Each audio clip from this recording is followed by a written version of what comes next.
The Lord be with you. And also with you. Let us pray. Gracious Father, we pray for your holy Catholic Church. Fill it with all truth, and all truth with all peace.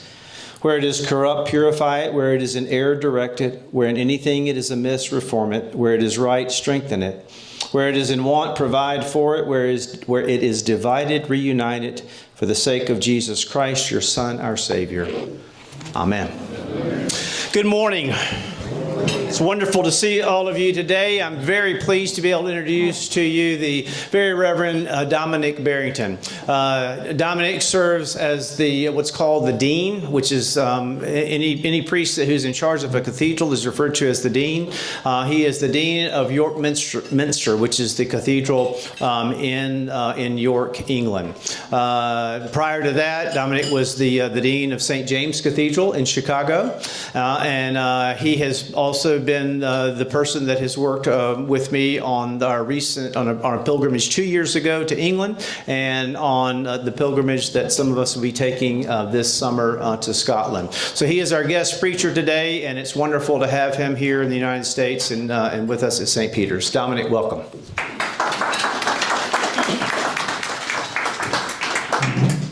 Thank you very much for your welcome. Thank you for the best church breakfast that I have literally ever had. It's very, very good to be with you. I'm going to speak for about 20-25 minutes to tell you a little bit about York Minster, as the church is usually known, its history, and a little bit about what it's up to today. And I'm very happy to take questions kind of about anything in the presentation or anything to do with the English church. And David, you'll tell us when it's time to stop and go and worship again. I've entitled the presentation "In This Conquer," and the reason for that will soon become apparent. And it's because I want to talk to you about a living tradition of good news, a living tradition of mission and ministry encased in stone and glass. And I say all that because we get thousands of visitors each year to York, many of whom come to the Minster. And when you see the largest Gothic cathedral north of the Alps standing there majestically, it's very easy to think that everything is set in stone, and it was put up centuries ago, and there it shall remain forever.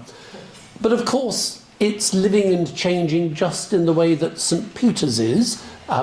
You've got some construction work going on where, unfortunately, a car crashed into the front of your church. Stuff happens. Churches change, and the church, well, that's us. It's not the buildings in which we find ourselves. So this is a story about a living church tradition. But it's quite an impressive living church tradition, I suppose. As I say, it is usually regarded as being the largest Gothic cathedral north of the Alps. You'll probably have discovered in your travels that if you visit a very big church building, each one finds a particular way of measuring itself so it can make a great claim. There's no such thing as the largest, because are you talking about height or length or volume or whatever it might be? So for us, it's the largest Gothic cathedral north of the Alps. Certainly, it is the widest and highest nave of the medieval cathedrals in England. If you've been to Liverpool, where there is a modern cathedral, relatively speaking, that's bigger, but it's not an ancient cathedral. What is certainly true is that York possesses the single most important collection in a church of painted and stained glass. Now, I've put in Europe, but therefore, really, you might say, the world.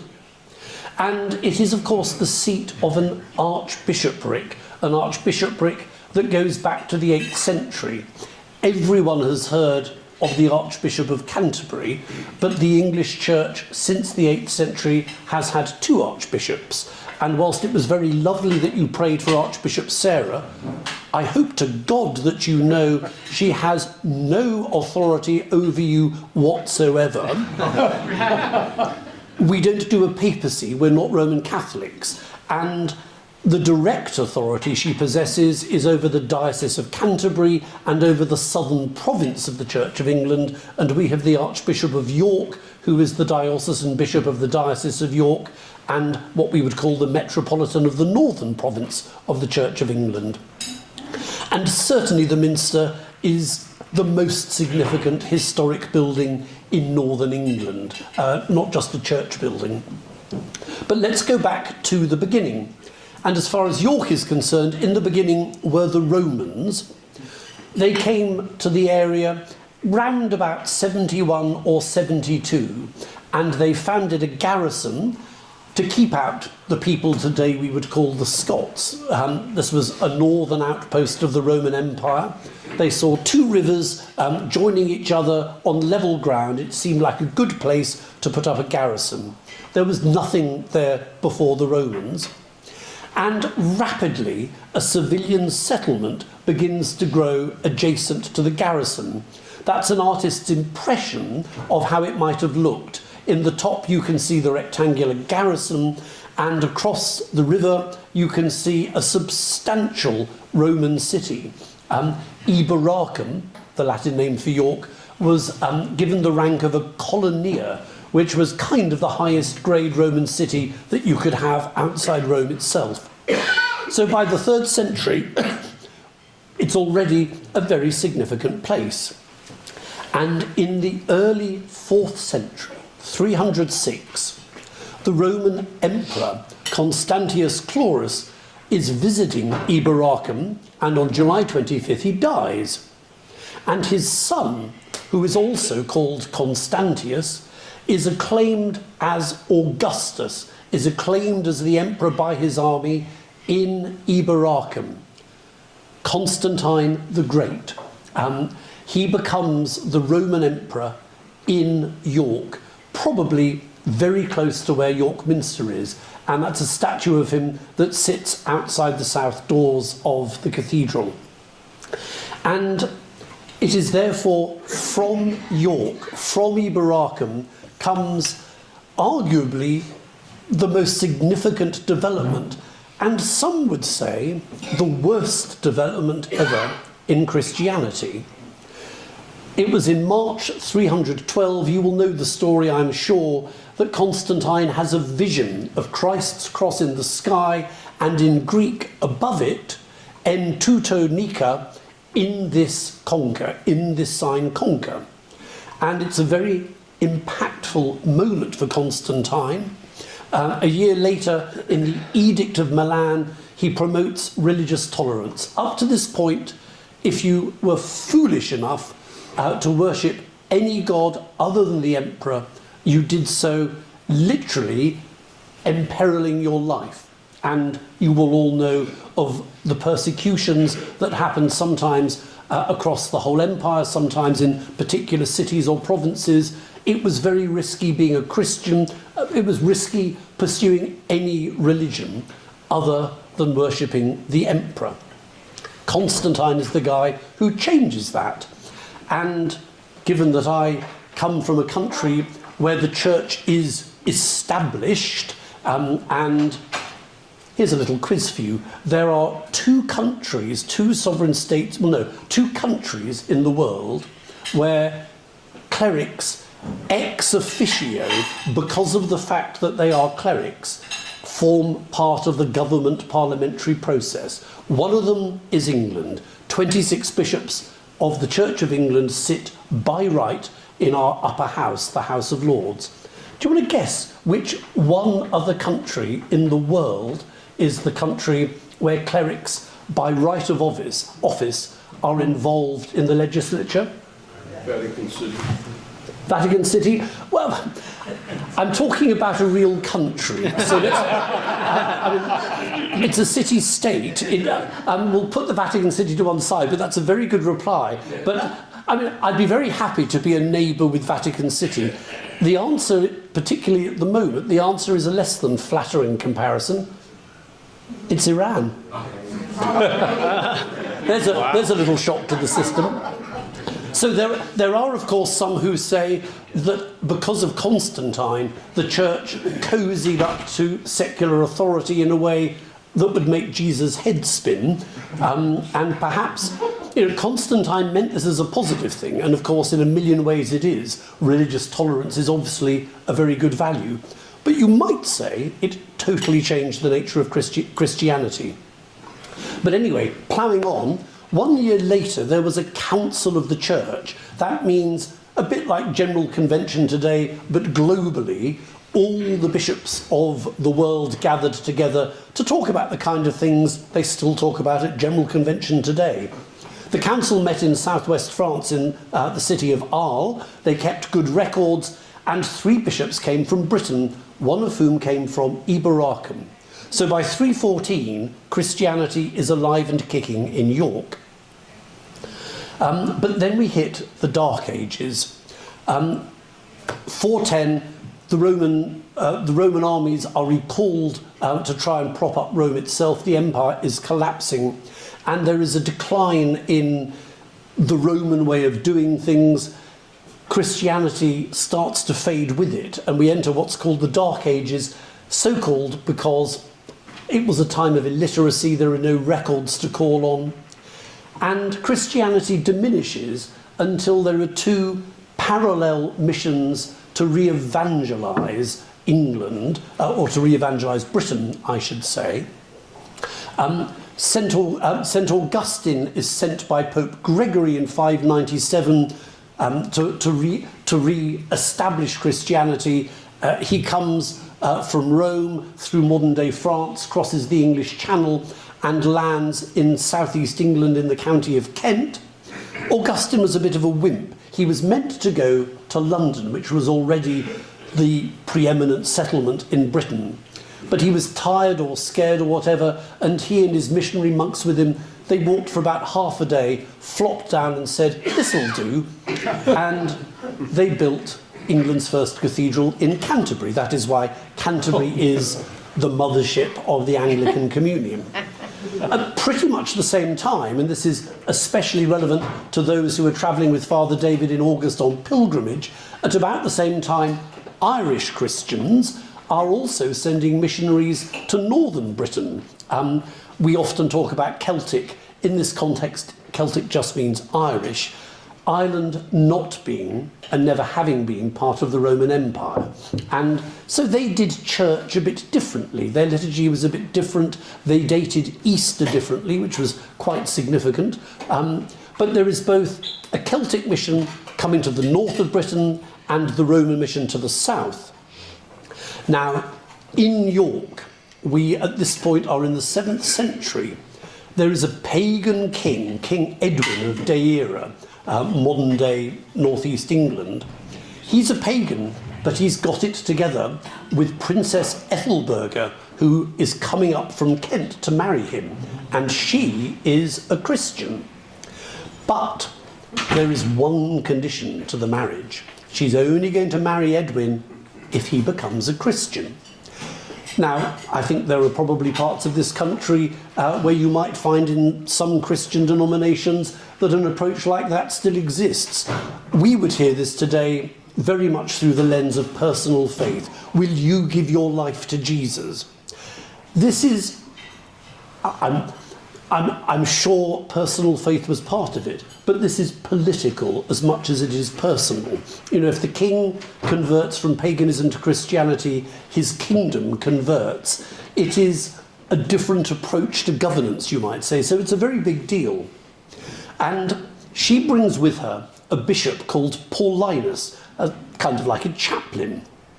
Now, the monks, the missionaries that would go around re-evangelising, they'd stop, they'd chat to people, they'd tell them about the Christian faith. And if the conversation was going well, and the person said, "This sounds wonderful, what do I do next?" They would say, "Well, there's a river over here. Come to this flowing living water," very topical for today's gospel, "come into the water and I will baptise you." My theory is that Bishop Paulinus, knowing that he was dealing with the king, didn't quite have the nerve to say, "Great, Your Majesty, get your kit off and jump into the river." Might be a bit of a tall order. So they built a tiny little wooden church about which we know nothing at all other than it existed. And in that tiny wooden church on Easter Sunday 627, Paulinus baptises King Edwin and, as far as we are concerned, founds York Minster.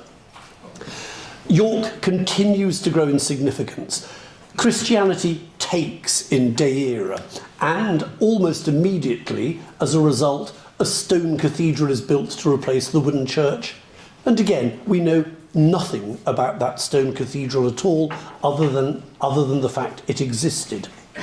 And it's in 735, York continuing to be ever more significant. In 735, Bishop Egbert is raised by the Pope to be an archbishop, and that's been the case, as I said earlier, ever since then. 866, the Vikings arrive. Now, they're not entirely warm and cuddly, but they don't prescribe Christianity. And so Christianity still exists. It probably took a bit of a hit, but certainly it keeps going. 1066, the Norman conquest. William the Conqueror comes from France and seizes the English throne at the Battle of Hastings. There's a very big uprising against this new king in the north of England. And he puts the uprising down savagely in something that historians call the harrying of the north. If we were reporting in the modern day on the harrying of the north, we would be using words like genocide. The scale of death and destruction was intense. He regretted nothing about the harrying of the north. He was a tough guy, save one thing, which was the accidental destruction of the Saxon cathedral. And so he is installed. With William, there came a lot of Norman clergy, and the new Archbishop of York is a Norman, a French bishop, Thomas of Bayeux, and very quickly, in 25 years, he has constructed a new cathedral in the Norman style. If any of you know Durham Cathedral, which is about an hour north of York, Durham is the finest example of Norman architecture in Britain, and York had one of those on the site where York Minster sits today. And it would be there today, but for one person. It's amazing sometimes how one person has such an impact on history. In 1215, a new Archbishop of York is elected, a man called Walter de Grey, and he was a very capable man. He was a networker, a fundraiser, a politician, and he had an ego the size of a planet. And basically the story, very simply, is that he arrives at York to be enthroned as Archbishop of York. And some of you may know this from your own life experience. Not everybody finds sitting in the second chair very comfortable. Some people don't like to play second fiddle. He was one of those, and he looks at his new cathedral, and his first reaction is, that's smaller than Canterbury. I'm not having that. I want a bigger one than Canterbury. And because he was a networker and a politician and a fundraiser and all those wonderful skills, that is what happens. Now, it didn't take 25 years to build the Gothic masterpiece that we have today. It took about 250. But he is the man who starts the ball rolling. Part of it, and this is very interesting, if you have been to Durham, you will know Durham was built, the whole cathedral was built to be the shrine of the most beloved of the Celtic saints from northern England, St. Cuthbert, who was a truly holy man in the 7th century. And by the Middle Ages, his following was enormous. He was buried in Durham Cathedral. Canterbury Cathedral, as I'm sure you know, has the shrine of Thomas Becket, murdered on the alleged orders of Henry II. And again, both Durham and Canterbury were getting pilgrims in their thousands from across Europe. And pilgrims mean money. And de Grey knew that he needed a saint, but York didn't have one. So he worked out how to get a saint, because you can't just kind of go to medieval Amazon and order up a saint. his attention got drawn to a 12th century predecessor, William of York, who had been Archbishop in the mid-12th century. Complex figure. He was elected in the middle of the century, but he was backed by the king, who was a complex political figure himself and not entirely a good guy. And there was a big row with a nearby monastery, and eventually the monastery won and the Pope deposed William of York, and he went off into exile for about 5 years until the Pope died, and the next Pope was kind of pro-William. So he was Archbishop of York not once but twice, which I believe makes him unique. But some people loved him, some people didn't. He was allegedly poisoned while saying Mass. You know, somebody dropped some poison in the chalice, he fell sick and died about a week later. So he's not a man of overt holiness in the way that St Cuthbert was, let's just put it like that. But he is the person that de Grey realises might be suitable to be made a saint, and he lobbies the Pope, and again, because de Grey knew how to get things done, William was canonised, and indeed, later this month, on the 18th, it's the 800th anniversary of the canonisation of William, who is the patron saint of the city of York. So de Grey brings all this together because he wants a bigger one than Canterbury. And until the Reformation, William was a very popular saint. After the Reformation, when his shrine was destroyed, he was forgotten about really until the modern era, whereas nobody's ever really forgotten about either Cuthbert or Thomas Becket. And so the enormous building is constructed and consecrated eventually in 1472, and here it is.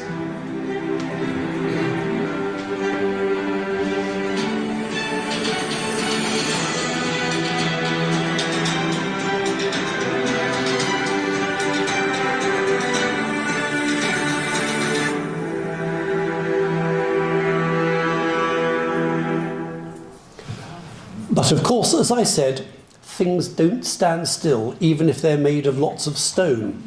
In the 19th century, only 11 years apart, there were two great fires.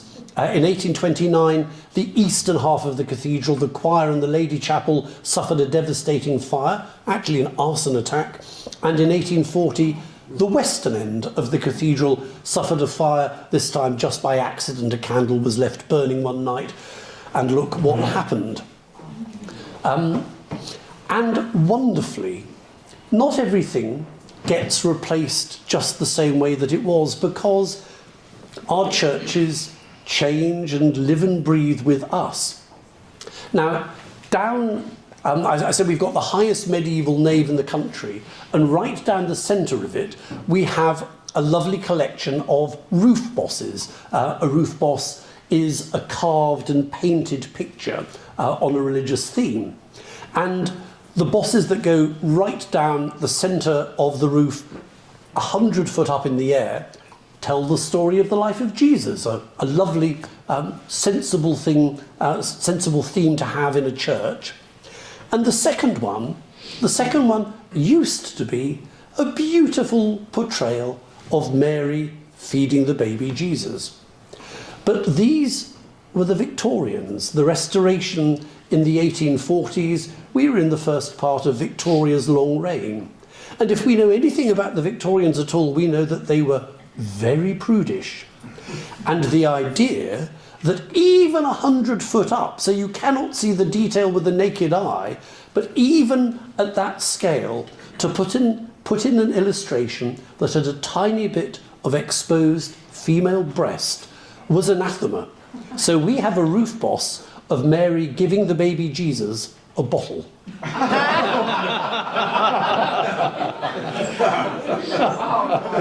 And there it is here it is up close. And this isn't just prudishness, which of course it most certainly is, but it's a sign of the times, because it's round about then that the science of bottle feeding is just coming in to the Western world. And if you were rich and successful and posh and powerful, you thought breastfeeding was disgusting. Victoria had, I think, 9 children. She never breastfed. She considered that something that, you know, the working class did. She hired wet nurses. So the bottle-fed Jesus is also a statement about the rich and powerful. And stuff continues to happen. In my lifetime, in the lifetime of many of us in this room, 9th of July 1984, lightning struck the South Transept. It was at first, to be more contemporary, a sort of Notre Dame moment. Luckily, it managed, the firefighters contained it just to the transept. And again, we looked to the future, not the past. There were roof bosses in the South Transept. And we'd moved on from even feeling we had to ape the style, breast or no breast, of the past. And the Minster ran a competition with the BBC asking school children in the 1980s what subjects, what things going on in the world they thought were really important, and to design roof bosses for us around the subjects. There were 32,000 entries into the competition. There were 6 winners. My favourite one is about the moon landings, because this was absolutely the era of the moon landings. So that is on the roof of our South Transept, complete with the US flag, because of course you guys led the way in all that. So again, we look to the future, not the past. And we enjoy life in an iconic building, trying to live to the future. York had Britain's first non-white archbishop, John Sentamu, who was Archbishop of York for the best part of 20 years. Our choir was one of the first to introduce girl choristers as well as boy choristers. So we have, if you come to choral evensong on a Tuesday, let us say, you will see our back row with a full set of boy choristers. And if you come back the next day on Wednesday, it'll be a full set of girl choristers. They alternate without fear or favour.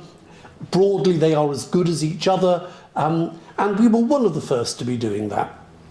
We're a focal point for major occasions.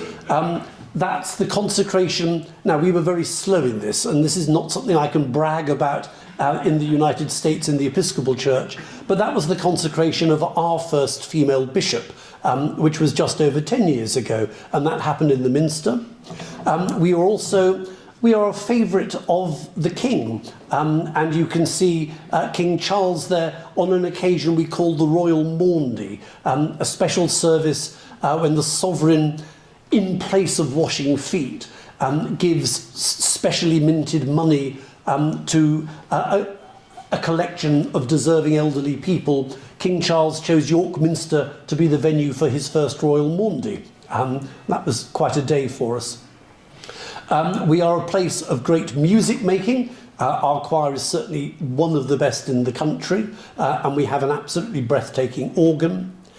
And in our precinct, York was never a monastery, unlike a lot of cathedrals in England, so we don't have walls around us. But in our precinct, we are doing a lot of things to try and live responsibly into the future. We have, come on machine, we have recently put 199 solar panels on our southeast roof, which generates about a third of the energy it takes to light and heat the cathedral. And let me just say, the permissions, you know, the hoops through which we had to jump to do that on a building of this kind. So I just want to gently say, if we can do it, anybody can do it. We've just built what we call a centre for excellence for heritage skills and estate management, which is basically the most breathtakingly modern stone yard, where our stonemasons continue to practice the ancient craft of masonry. Everything that is put on the Minster is handcrafted. We have a collection of quite remarkable manuscripts, books, artefacts and such like, which basically needs a new home or a reconditioned home. We are trying to reorder our furnishings and keep our worship space contemporary. and we need to protect our choral tradition. The place is an extraordinary place, and it looks as if it is set there unchanging, but it is just a church, just like St. Peter's. Its greatest glory is this, the great east window, which was put in the early 15th century. That window is the largest stained glass window, it's the largest medieval stained glass window in the world. The length is the size of a tennis court. Right at the top of it, you have Christ in glory, holding a book which you can see there's a Latin inscription, I am the Alpha and the Omega, words you'll find in the Revelation to John. There are 3 wonderful rows of Old Testament images. That's an obvious one, Jacob's ladder. But most of the window tells the story that is contained in Revelation. And you'll know that Revelation is quite a weird book to read. It was written, of course, simply to give hope to persecuted Christians. And it was written in code so that if it fell into the hands of the Romans doing the persecuting, they didn't get into so much trouble. We have the wonderful beast with 7 heads representing all the evil of secular powers.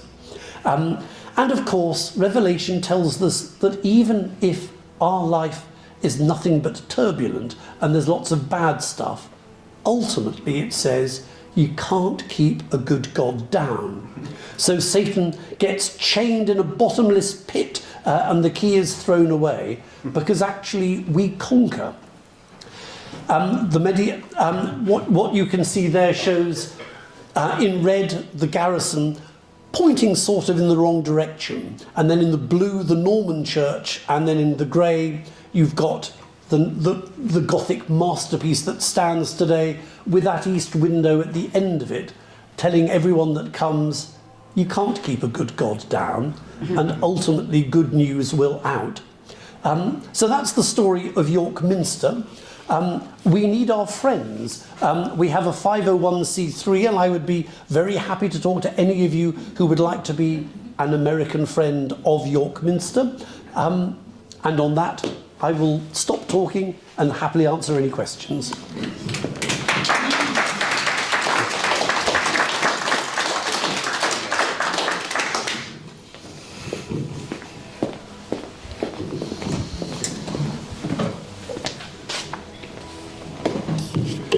That was a terrific presentation, and thank you very much.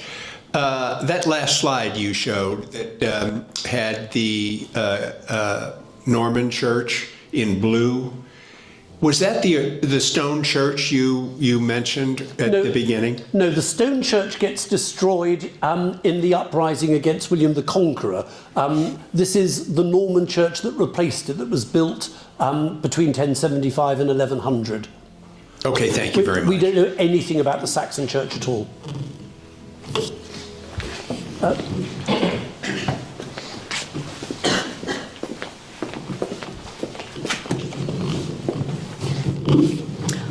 During World War II, how did they take out the stained glass and everything? They did, yes. A lot of the stained glass was taken out and hidden in safe places during the Second World War.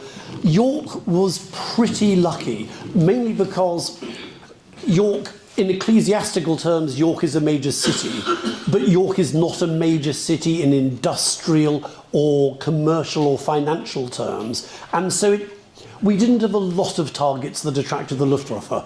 So we were spared a lot of damage compared to many other cities. But yes, they did take the glass out during the war. I'm just trying to get oriented here. I see where the garrison is, and I see the diagram. Is it laid out north, south, west, no, east? East is the top. Because East is the top, yes, okay. Churches are built facing east traditionally. I've been told that, yeah. Although I have reservations about how this one is laid out, but okay, so east is at the top. All right.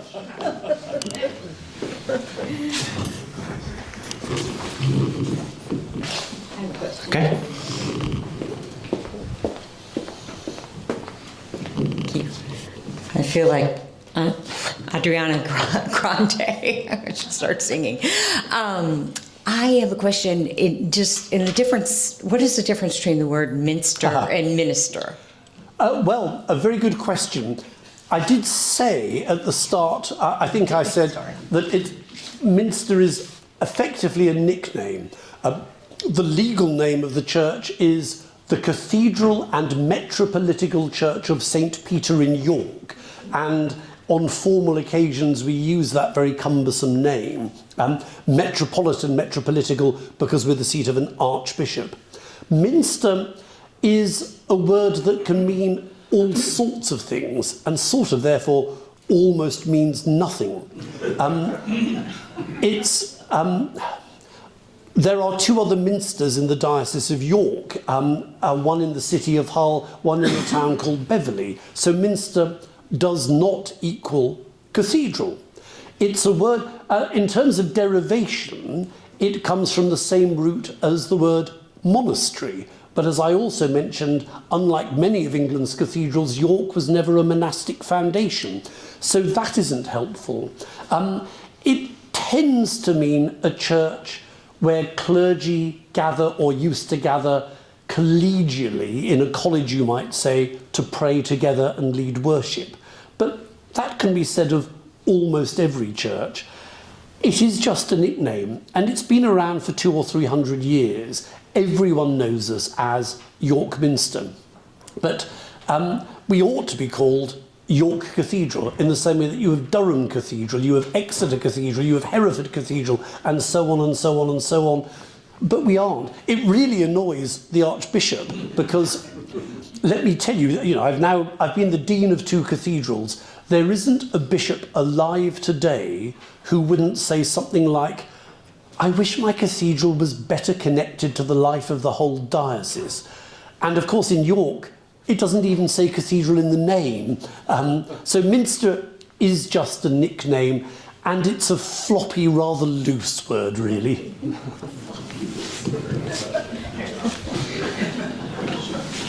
Any other questions, comments?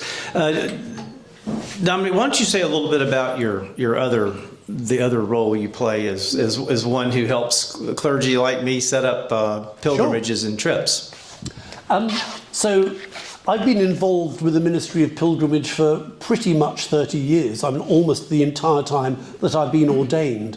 I was offered the chance, when I had only been ordained 3 weeks, I was offered the chance to go on a subsidised trip to the Holy Land, and I took advantage of it because it was a cheap week away from the parish in February. I thought it would be warmer out in Israel and Palestine, and it changed my life completely. And I so wasn't expecting it. My motives were utterly cynical. When you've done New Testament theology at seminary, you relate to some of the stories in the New Testament in a different way perhaps than before you went to seminary. I didn't need to go and see the place, and the land and the people changed me dramatically. And so I ended up taking a parish pilgrimage and watched the impact of the land on about 35 people from my first parish.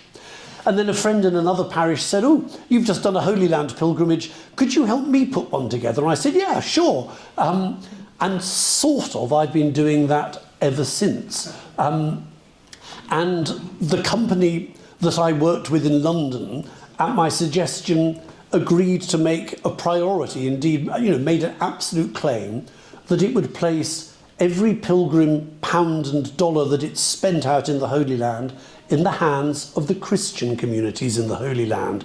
Now, when I first went, Christians made up just over 2.5% of the combined population of Israel and the Palestinian territories. They now make up less than 1% of the population of Israel and Palestine.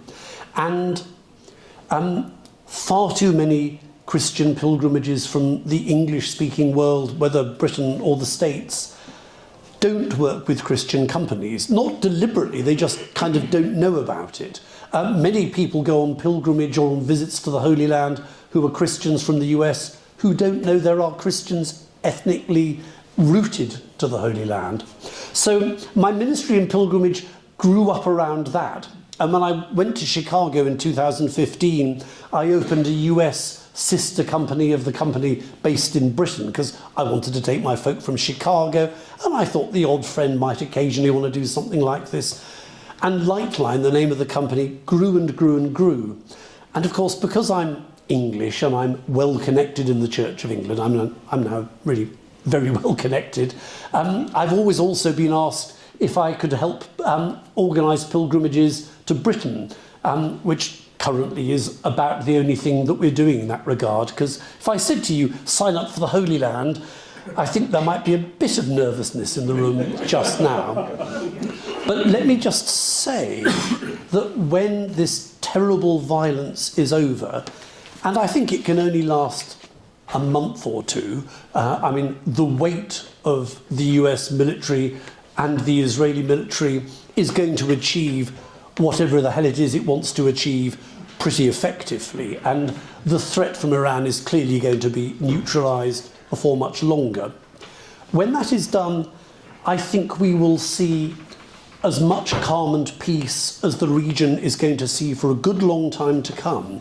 And when David says, guys, it's time to go to the Holy Land, you better believe him, because the Christians in the Holy Land depend on Western visitors. Christians are so tied up to pilgrimage ministry and pilgrimage work as guides or hoteliers or owning restaurants or bus companies or whatever it might be. And they are leaving the Holy Land. Out of the Palestinian community, Christians tend to be the best educated, and they are known not to resort to violence, and they are well placed to apply for green cards or EU residency or whatever it is. And if they all go, well, then it's Disneyland with churches, and I shall certainly not be bothering to go back. So they do need you out there. And when it is time to go, I hope you will loyally follow David in good, strong numbers, because they are desperate. And that's why I run a pilgrimage company, while I'm also trying to juggle running the largest Gothic cathedral north of the Alps. And prior to this most recent outbreak of violence, you were just in Jerusalem, right? I went out for a few days in January, and life there was absolutely normal at that point, except for the absence of Christian pilgrims. Jews have kept visiting Israel. There's a lot of loyalty with the Jewish diaspora outside Israel, and they come and support. Western Christians have been more nervous, and it was very, very peaceful, although, I mean, they were all saying, we know what is around the corner, and that has now arrived. But as I say, it will end, and you will be welcomed and loved and kept secure when the violence is over. Any other questions or comments?